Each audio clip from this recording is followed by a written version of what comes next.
and welcome back to this special edition of Shedding 150 Plus Pounds. In case your memory's as short as a summer rain, or you missed out on yesterday's video, we're kicking it in the mighty fine state of Texas, where JJ's settling in for the weekend. Today's Saturday, and honey, we got ourselves a surprise as big as Texas itself waiting for y'all. So, let's saddle up and hit the trail.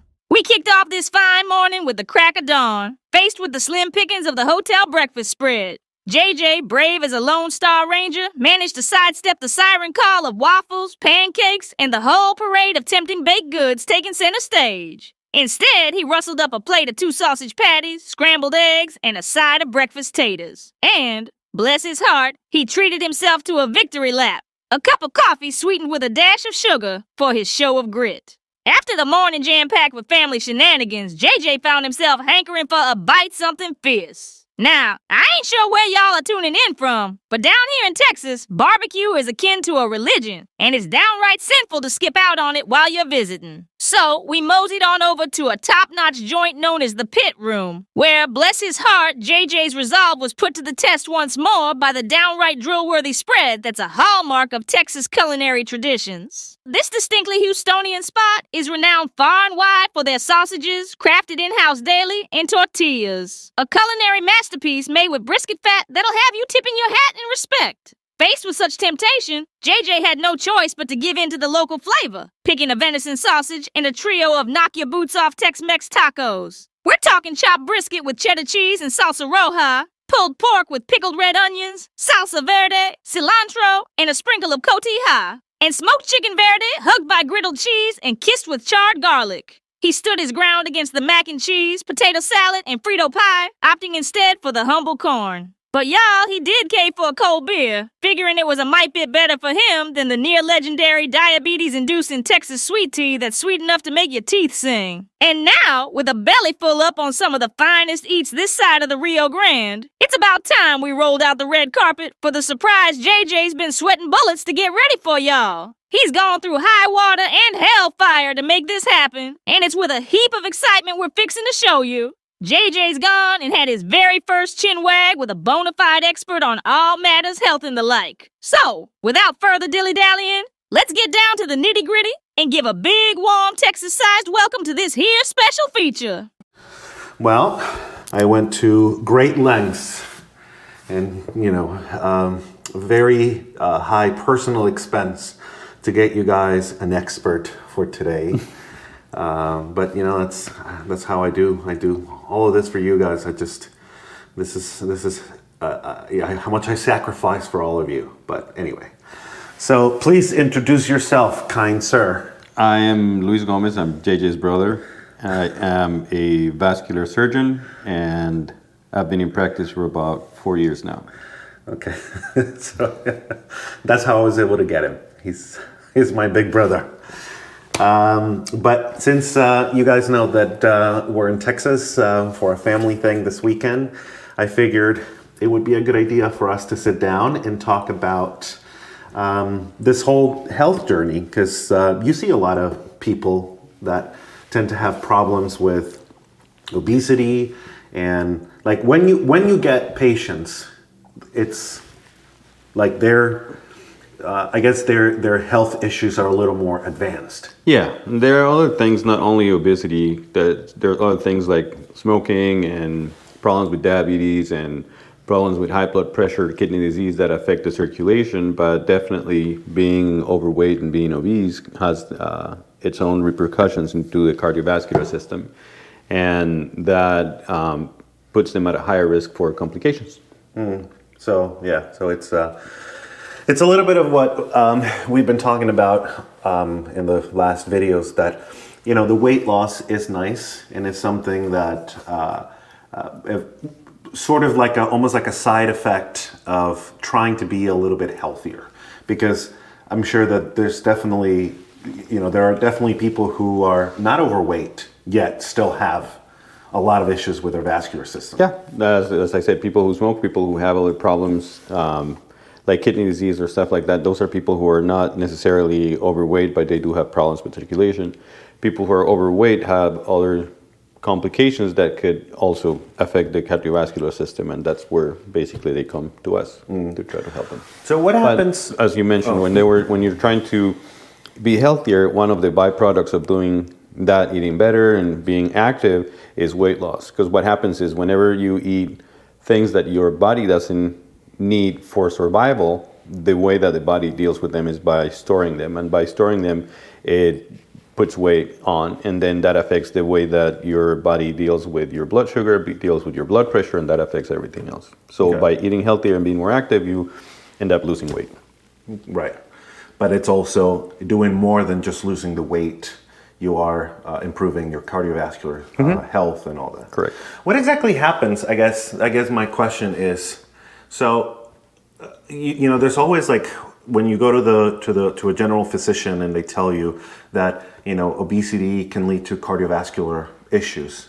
What happens? Like, so what happens is it increases the resistance of your peripheral vascular system. So it increases your blood pressure, which puts your heart at strain, and then that creates more shear forces that interact with the vessel wall, and that creates inflammation. And the way that the body deals with that inflammation is by creating scar tissue, which in the arteries, the way that it will happen is by creating plaque, and that plaque creates narrowing, which down the road kind of like snowballs and make things worse, and then carries other complications that come from that. what is plaque? Plaque is just calcium deposits. It starts with fat deposits, and then the body deals with it by stopping the inflammation by creating basically calcium or bone deposits. So basically, your artery, the inside of your arteries turns into bone by healing the scar tissue or creating scar tissue. Sorry, healing the inflammation, and that is the plaque. Is just buildup of gunk in the arteries that narrows the flow and it restricts the flow from that moment or from that segment distal. And is that when they call you to come in and clean it out? It depends on the complications that they have, but yeah, one of, for example, complications from that could be a heart attack when the plaque buildup is in the coronary arteries, or it could be a stroke if the plaque buildup is in the carotid arteries and pieces of that break off and then cause a stroke, or if it's in the vessels that go to your intestines and your stomach, it could create problems with lack of blood flow to the intestines or the stomach, or if it's in the lower extremities or upper extremities, it could create ulcers or other problems that we have to basically clean up, either by opening it up and cleaning that out or doing a bypass because the segment cannot be revascularized in another way. Oh, so basically you lose that vessel. Yeah, and you just do a bypass around it. What's a bypass? It's just So you basically go from where the artery is normal or semi-normal, bypassing the segment that's occluded, and into where it comes back with a good conduit, whether it's your own vein, taken from somewhere else in the body, or plastic, or a cadaveric vein we use sometimes as well. And how exactly do you go from having, like, I guess, from being overweight and the type of diet that you're eating, that because you were saying it's also not just the diet, but also like smoking and other like health things, lifestyle choices, I guess. But how does a lack of exercise and a poor diet lead to those complications exactly? Like, what's the process of that happening? Well, if you have a sedentary life, you don't kind of like work out your cardiovascular system. It kind of like becomes lazy. But how? Sorry, forgive my ignorance, but like if you're working out muscles, like I understand that. How do you work out the vascular system? By creating an increased need for it. So like when you're doing that and you increase the necessity for more blood and more oxygen, that puts your cardiovascular system to work a little bit harder, which trains it to work a little bit better. A lot of times people ask, then if you have high blood pressure, which means that the system is working harder, why isn't that better if you're overworking? It's like working 24/7 at a gym. It's not that good either. You have to do it, but then also get periods of rest so that you can get some healing in the process. So that's the problem with that. And that's something that you were explaining last night at dinner that I didn't know, that the veins and arteries can expand and contract. I didn't know that. I thought they were like, So the arteries have their own muscular layer, and they contract every time that the heart contracts. The veins don't, but they dilate or contract depending on the needs. Okay, I didn't know that, so that also can contribute. And if you get to a point where your blood pressure is high, how does diet and exercise help get it back to the proper? So if you have a better diet and you know, like for example, things that have too much salt will increase your... Why? Because Why salt? Salt causes you to retain water, and then that creates more volume within the system, which basically overloads the system. So if you eat healthier, you don't have that problem. That could also cause problems with your kidneys and can also cause problems with plaque deposits as well because of the increased blood pressure. Yeah. And then being active, as I said, just works out your cardiovascular system, which in the long run is just like exercising your all the muscles. So you're just making sure that the system is working well. It's working, kind of like I guess like if you leave a car out in winter and then it just like you have to like start the engine every once in a while and just kind of have the things. Exactly. Oh, interesting. I didn't know that. Now, something that's interesting about this guy right here is that in the last year, you have gone from 315 pounds to what are you now? 214.8 as of yesterday morning. Holy shit, that's 100 pounds, man. 100.2. 100.2. Yeah, it's been tough. That's crazy. Yeah, but it has to do with that, just little lifestyle changes and a little bit of exercise, and it's gone. What's crazy is that when we were growing up, so he's my older brother, and when we were growing up, you were the chunky one, and I was the skinny, sporty one. Yeah. And then how did this happen? I don't know. But it's okay. So tell us a little bit of what you did because we actually, like, interestingly enough, we haven't really talked about this much. No, we haven't. Like, what was the thing because we both have like yo-yoed throughout the years. Yeah. And like been really heavy and lost weight and really heavy. And I remember like, when was it? Like when you still lived in Maryland. So like before that, like 2012 maybe, or 2011. That you were doing P90X, and like you were like really fit for a while when you were doing P90X. So I did that for like 4.5 months, and I dropped 65 pounds. And then, because then 2012 was when I moved to Texas, and then I did it still for a little while, but then when I started residency, I stopped and I gained 85 pounds. It's just interesting because it's like you were doing your residency, you're a doctor, yet as you were working on your medical degree, you got unhealthier. Yeah. Why? I blamed it on time. Yeah. I didn't have time to work out or do meal preps. So like I would eat junk because I was getting ready to be on call, and it was like comfort food. And then I was on call, so I ate junk because I was on call. And then I was post-call, so I ate junk because I was tired. Yeah. And then I was already pre-call again, so I would eat junk again, and it was just a vicious cycle. Yeah. And I never really worked out. And the hours are long and everything else, but you need to do something different than what your normal lifestyle is. So like, for example, if your job involves walking 5 miles a day, you have to do something a little extra. It's going to be different than if you're sitting at an office for sure, but your body gets used to what your norm is, so you have to just push it a little bit further. Right. So like you were saying, so if you walk 5 miles a day for work, then your body doesn't really consider that exercise. It doesn't see it as that yet. Right. It's just more part of your system. So is this normal for people who are working on advanced medical degrees to sort of let their health I mean, we do neglect that part, but there are people who are more conscious about it, and they try to prevent it, I guess, by being a little more active and making better choices when it comes to food. Yeah.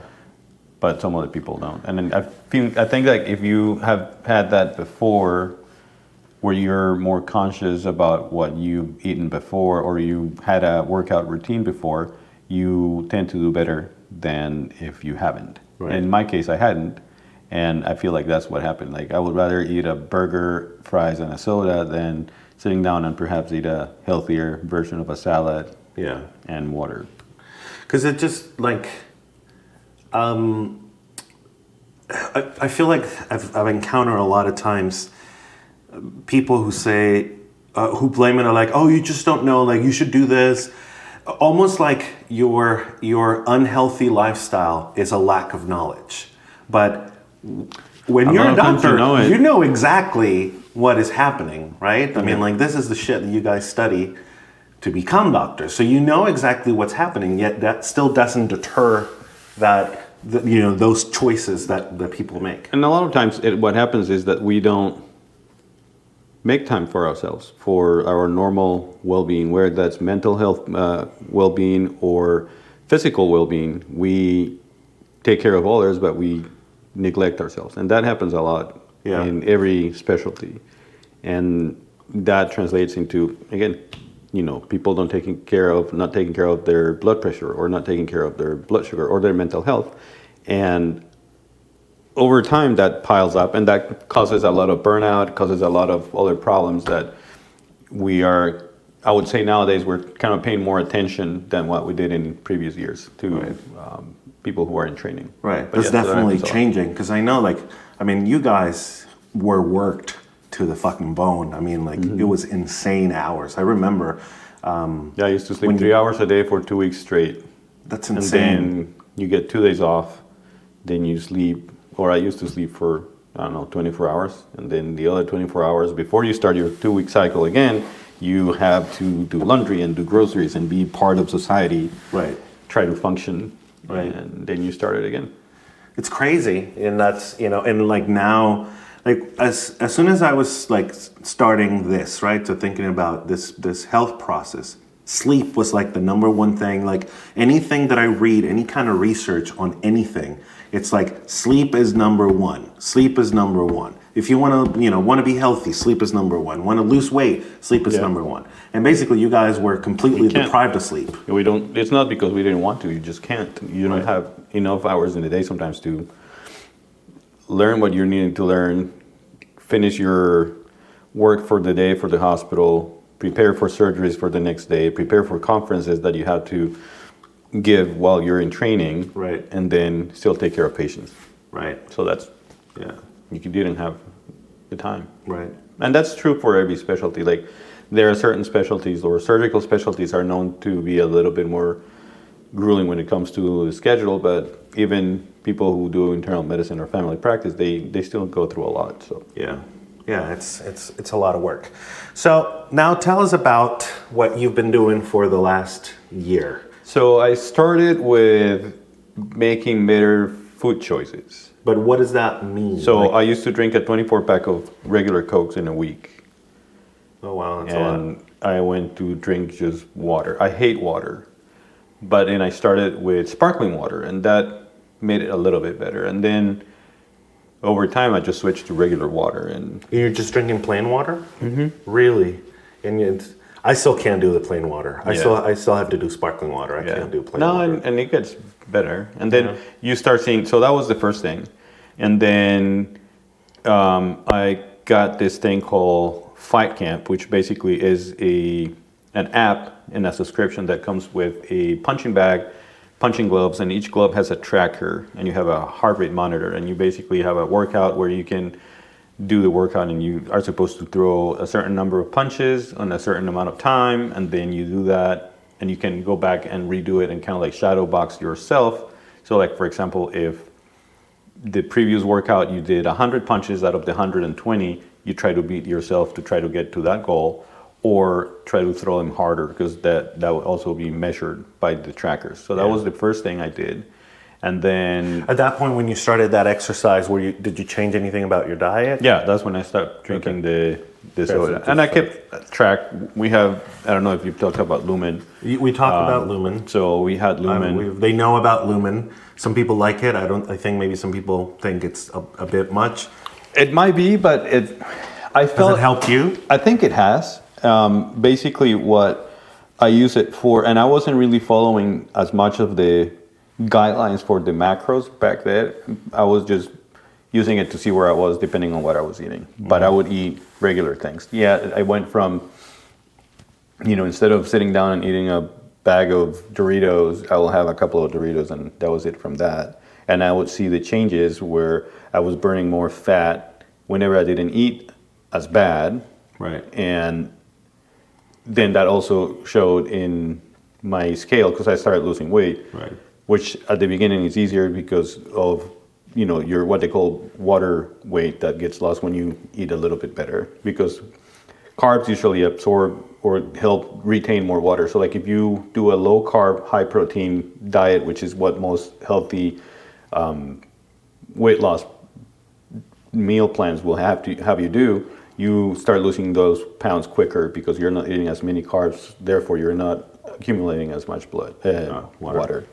Right. So that's basically what I did, and then I went to. But that's interesting because, like, and you know me, I tend to be a little more extreme, and I think we have that. It's like a family thing. Yeah, it's either all or none. It's an all or nothing type of thing, and we have talked about this in some of the other videos where the approach has to be a little more measured, so that like if you do something like. It's almost like you're giving yourself license, like, oh, well, the diet's done, it's broken, so let's just go crazy and then we'll start again later, right? But that also, I used to, when I did P90X, it was like that. So like if it was a Friday and I had a cheat meal, I didn't see it as, okay, tomorrow I'll eat healthy again. I said, well, the whole weekend's done, even though it was Friday, and I would do that the whole weekend and then start again on Monday. So that's another thing that I changed when I started doing that a year ago is you could have a cheat partial meal and then the next meal, if you want to, or the next morning, you can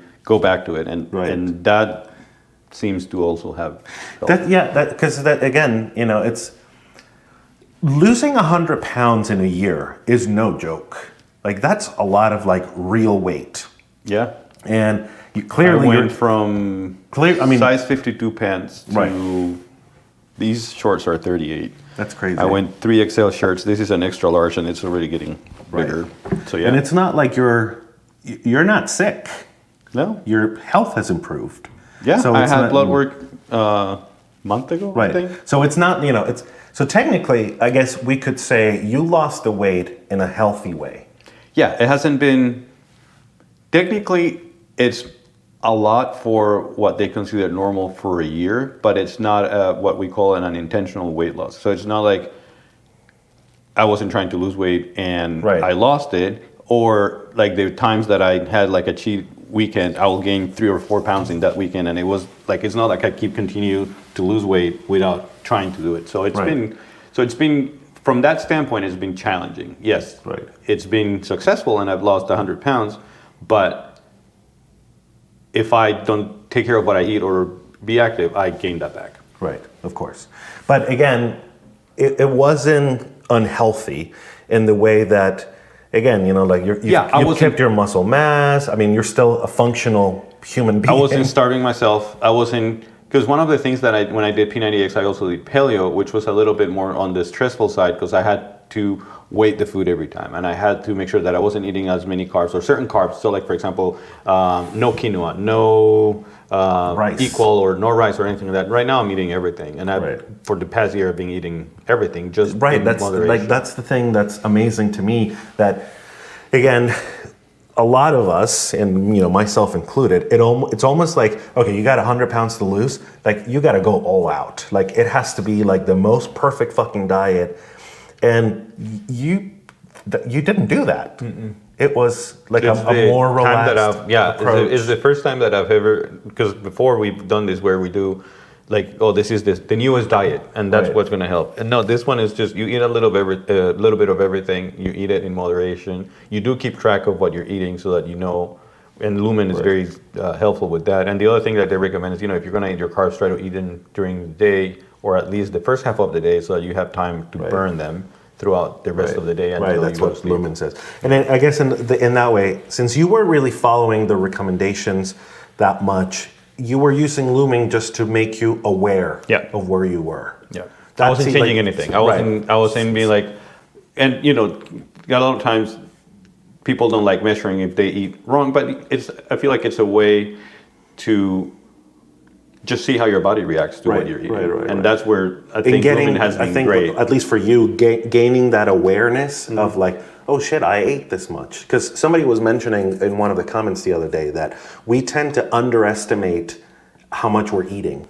That happens very frequently. You think that you're not eating that much, and you're actually eating quite a bit. So that part's very important. And you see that a lot in people who are not as overweight or people who are a little bit more conscious about what they eat. They think that because they're eating healthier, they're not eating as many calories or the macro percentages are better than other people. Right. And they underestimate it a lot. So when you start actually measuring what you're eating, you do realize like, oh, I actually eat more of this. Right. If I could cut this back down a little, right, we could, get that. So like, for example, you have people who are not skinny, but have like a better body composition, and they do want to push it a little bit further, and they want the abs, or they want a better body definition, but they've been on the healthier of things their whole life, and then you go and you eat, a Starbucks caramel macchiato, and then you look at the like the macros, and you're like, oh shit, there's 45 grams of carbs in this. If I don't drink this, that's 45 grams of carbs that I could eat from something else, or less than that, but healthier carbs that are going to help me in the long run achieve what I want to achieve. Right. And it all comes down to that. You don't have to have the perfect body. You don't have to do it to be on the healthier end of things. Yeah, we're doing it to not end up on your operating table. Exactly. Yeah, what did it for me, or what started pushing it, was Lucas and Rudy. Just, trying to be healthier, to be there for them. That makes it easier. That's his kids and my niece and nephew. And but yeah, it's because I guess even if you were eating no carbs, you could still be overweight and be unhealthy from eating like only proteins and fats. Yeah. If you're overeating, if you're eating. Yeah. So high fat concentration on a diet, like if you just eat bacon and sausage, it's also bad for your cardiovascular system. They're so good though. I know. But they also have higher concentrations of sodium, and that increases your water retention, and it also causes problems. So everything in moderation, I think, it's the main message to get across. Yeah. And it's such a big difference from the way that you did it before. Yeah, because it was to the extreme that I was working out 6 times a week, not getting anything, like not even a day off, or just a day off, I guess, and measuring everything that I ate. And it's a lot. It was and that's part of the reason why I didn't do it during residency, because it was taking me about 3 hours. People always say, you always have an excuse. Right. And my excuse at that moment was time, but if you look into what it was taking me to get ready for P90X and eating paleo, it was about 3 hours between working out and food prepping every day, which I didn't have when I was in residency. When you were in residency. And that's something that we have talked about, because even the stuff that I'm doing, it's a little more involved. I am measuring most things and being really mindful, at least for now. What I was explaining to them was, at some point in one of the videos, was that I needed something to get me started. And that's perfect. And that's sort of like that preparation of I got all my gadgets and I got my Huel and all I was lining up all my ducks, having all my ducks in a row and making sure that I was prepared to do this. And that in a way gave me the psychological push to get over that first hurdle of getting started and going down. Mm-hmm. Now we're going on over 40 days, and you guys have seen over the last few weeks how my own feelings about it have shifted, have changed, and I'm still learning. I feel like this still every day is. And you still learn. You even for in my case, I know the why things work, but you don't really apply it, or you don't see it applied until you kind of start doing it on your own, and that's something that I still every day see how things react different, or my body reacts different to the things that I eat or don't eat, or the exercises that I do or don't do. For, I would say, the first 6 months, I did either some sort of version of the punch bag thing, or either just an elliptical or a stationary bike. Again, not overdoing it, maybe 3 times a week. Mm-hmm. And then I got stuck. I got stuck about, I would say 97 pounds was kind of the plateau. And I would go up a little and come down a little and go up a little, but it was there. How long were you stuck on that weight? about 5 months. Oh, okay. And you stopped there. It stopped.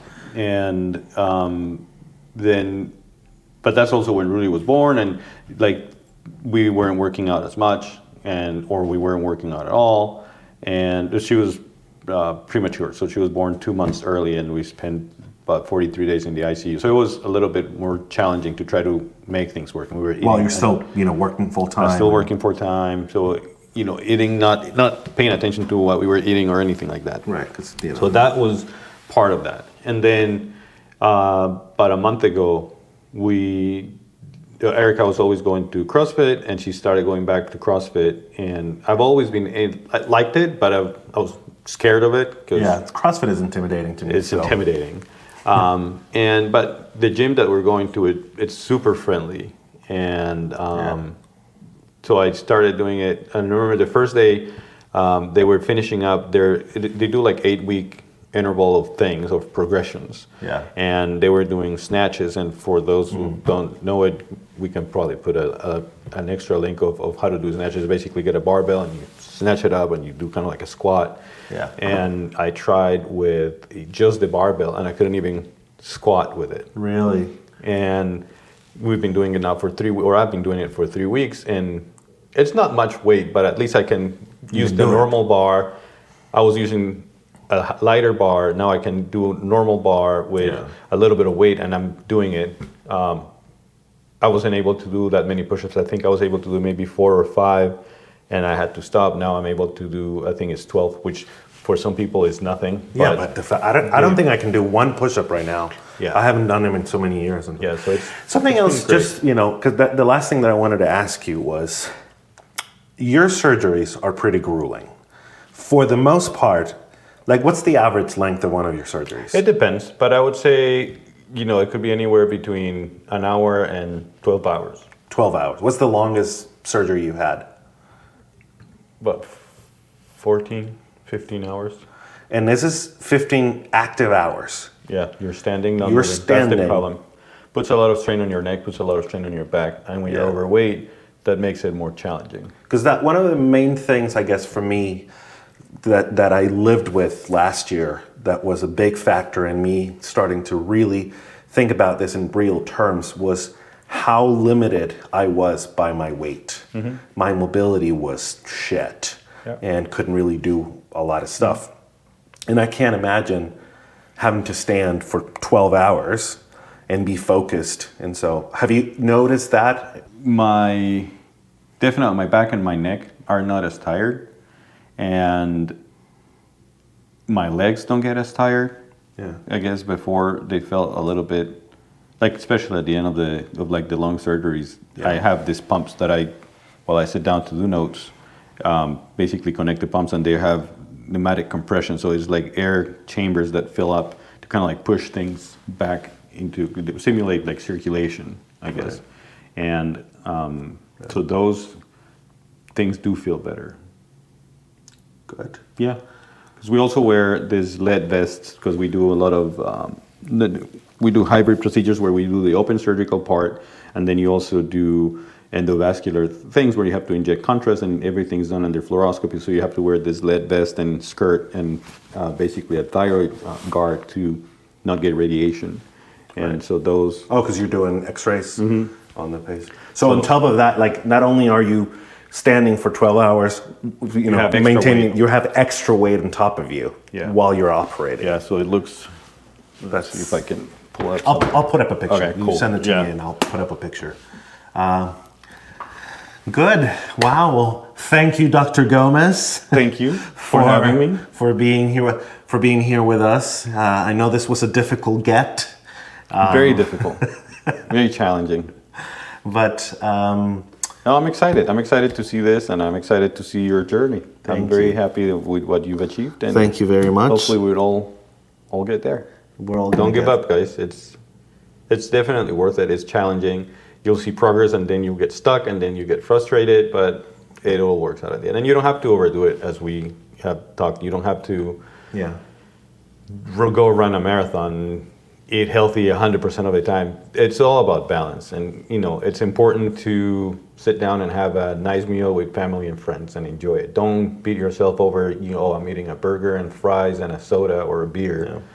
Just I have to remind myself of that too. go back after you do it and just keep doing it. It's a lifestyle change. It's not just a diet. Yeah. That's the main thing. Right. But you've been able to do it, and I mean, you and I had a burger in Indiana a couple of weeks ago. So We did. So it's, you know, it still happens. We had every once in a barbecue while. today. We did have some barbecue today, and it was delicious. It was really good. It was really good. Yeah, it's just that. It's just don't be consistent, but you don't have to do that 100% of the time. And you don't have to burn yourself out. Yeah. Dr. Gomez, thank you so much. Thank you for having me. It feels so silly. I'm not going to call you Dr. Fuck you, man. Right. Bye, Thank guys. you, peeps. After chewing the fat in that long-winded gab fest, the Gomez brothers saddled up for a well-earned bite at another one of Houston's shining stars and a favorite haunt of Luis's from his days in Houston, the legendary Korean-Mexican barbecue joint, Oh My Gogi. JJ found himself once more in the throes of temptation, but managed to lasso his cravings down to a pair of bulgogi tacos, nestled in double corn tortillas and dressed up with lettuce, cabbage, onions, cilantro, and a kick of spicy mayo. Part of him was wrestling with a touch of guilt over his feasting escapades today. But, staying true to the heart-to-heart he shared with his brother, he decided to, with a nod to responsibility, relish in the joy of breaking bread, or in this case, tortillas, soaking in the moments that matter most. And that, folks, wraps up today's chapter of our Lone Star Saga. Y'all stick around, cause tomorrow, we're bringing this Texas adventure to a rip-roaring conclusion you won't want to miss. Y'all come back now, you hear?